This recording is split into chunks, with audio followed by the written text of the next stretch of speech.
Hey there everybody, how are you all doing? I'm Leon and welcome back. I produce content every day focused around video production, making money online, tutorials and business. So if those are your interests, then be sure to subscribe with notifications turned on. So today I'm going to be showing you how to take screenshots on Windows 10 using an app called Snip Sketch. So without any further hesitation, let's begin. Alright everybody, so the first thing you want to do is come over to the Windows Start menu and essentially just scroll down until you see something called obviously Snip Sketch, and basically just click on it, click and hold any area of the screen.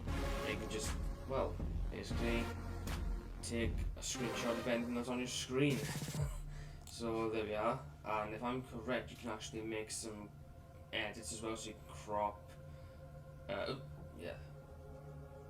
You can do lots of cool stuff.